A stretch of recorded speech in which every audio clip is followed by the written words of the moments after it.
इसी में लेखक कहना चाहते हैं कि उनके बचपन के दिन बड़े ही अच्छे थे। वे छोटे छोटे टूटे हुए मिट्टी के दियों से, मिट्टी के ढेलों से, फटे हुए कपड़ों से और इस तरह की विभिन्न चीजों से अपनी खेल खिलौने बना लिया करते थे और अपने खेल तैयार कर लिया करते थे।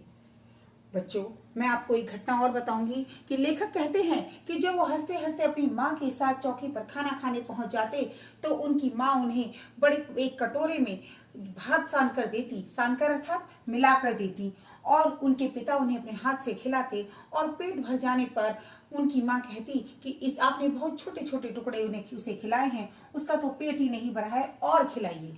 और फिर कौवा, मैना और चिड़ियों की कहानी सुनाकर बहला बहला कर लेखक को और खिलाने का प्रयास करती।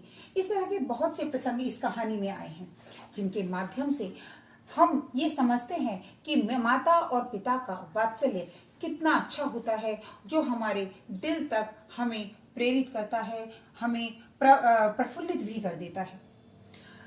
कुछ प्रश्न इस पाठ के हैं जो मैं आपके साथ इस समय डिस्कस करना चाहूंगी, आपके साथ आपको बताना चाहूंगी। जैसे एक प्रश्न आता है कि आपके विचार से भोलानाथ अपने साथियों को देखकर सिसकना क्यों भूल जाता था।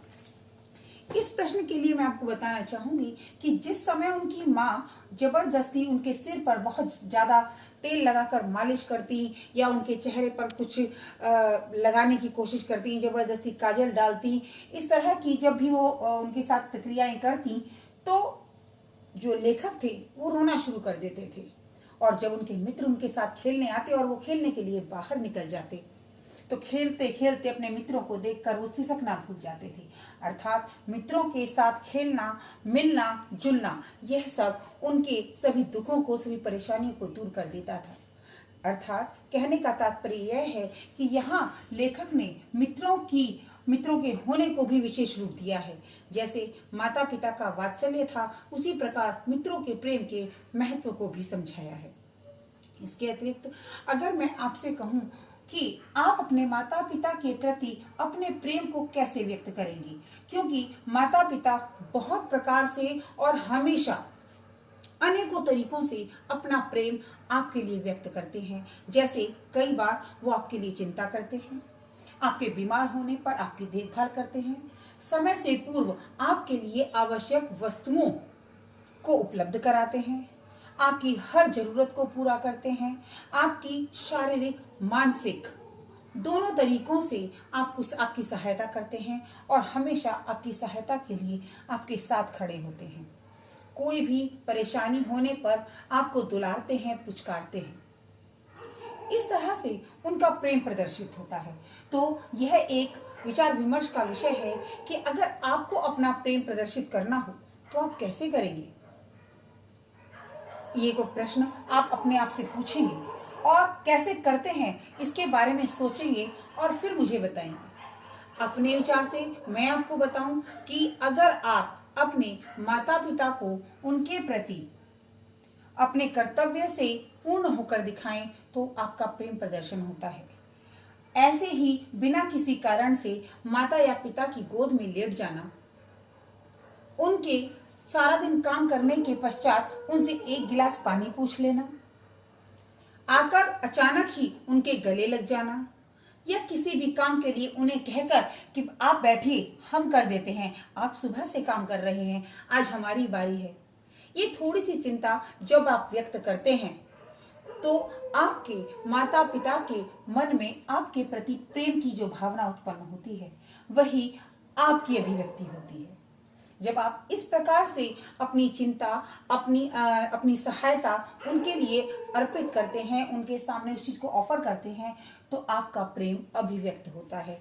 इस प्रकार घर के छोटे मोटे कामों में उनकी सहायता करके, उनके जन्मदिन या उनके विशेष दिन पर उन्हें अपनी तरफ से कुछ उपहार देकर, उनके द्वारा चाही गई वस्तुओं, उनके द्वारा दिए गए आदेशों का संपूर्ण पालन कर हम अपने प्रेम को अपने माता पिता के प्रति अभिव्यक्त कर सकते हैं। इसके अतिरिक्त इस पाठ में एक और अंतर देखने को मिलता है कि ग्रामीण और शहरी, या लेखक के समय में या आज के समय में बच्चों के खेल खिलौनों में क्या अंतर आया है। बड़ी ही साधारण सी बात है, हम पाठ को पढ़ चुके हैं कि आजकल के बच्चों के पास, शहरी बच्चों के पास खेलने के लिए अनेक साधन होते हैं और उनके पास खेलने के लिए अनेकों प्रकार के न केवल खेलों के साधन होते हैं बल्कि उनके लिए उचित समय और जगह भी होती है।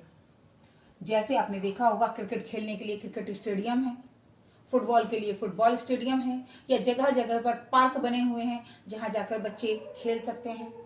इसके अतिरिक्त घरों में उनके पास अनेकों प्रकार के खेल खिलौने हैं, इलेक्ट्रॉनिक्स खिलौने हैं, इलेक्ट्रॉनिक्स गैजेट्स हैं, और इसके अतिरिक्त आज हमारा कंप्यूटर, मोबाइल आदि। लेकिन जो ग्रामीण बच्चे हैं, या अगर हम लेखक के समय की बात करें तो उस समय बच्चे अपने घर की पुरानी वस्तुओं को उन चीजों के रूप में प्रयोग करते थे जिन चीजों को वो बनाना चाहते थे। जैसे कि बर्तनों के रूप में टूटे फूटे बर्तन उठा लिए या टूटे हुए दिए आदि ले लिए। कहीं पर आपको अपने जानवर दिखाने हैं तो वहां पर बड़े बड़े मिट्टी के ढेले रख दिए, कपड़े, फटे हुए कपड़े ईंट के ऊपर बिछाए, पत्थर के ऊपर बिछाए और आसन बना लिया। इस तरीके से एक घर परिवार का स्वरूप देकर वो घर घर खेलते हैं। खेती बाड़ी के खेल खेलते हैं, इकट्ठा एक गड्ढा किया, कुआं बना दिया और दो बच्चे बैल बन गए, एक किसान बन गया और इस प्रकार खेती बाड़ी करनी शुरू कर दी। आसपास के गांव के लोग भी लेखक को, जब लेखक इस तरीके से खेला करता था तो हंसा करते थे कि भाई देखो, इनकी खेती बड़ी अच्छी है, बड़ी आसानी से हो जाती है, ऐसी खेती हो तो क्या बात है। इस तरीके से हम देखते हैं कि ग्रामीण और शहरी बच्चों के खिलौनों में बहुत अंतर है।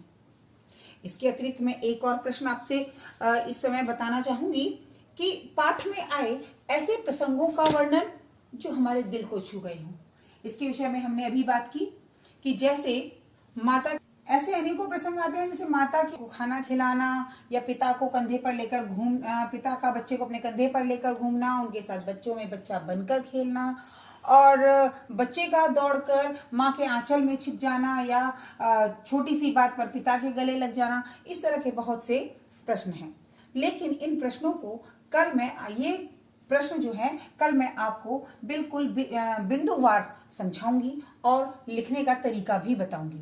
आज ये प्रश्न मैंने आपसे इसलिए बताए हैं जिससे आप इनके विषय में केवल मनन कर सकें, विचार कर सकें कि इनका सही उत्तर क्या हो सकता है और इसमें कौन कौन से पॉइंट्स हम और जोड़ सकते हैं।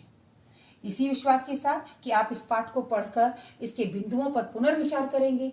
आज की हमारी कक्षा के लिए इतना ही। धन्यवाद।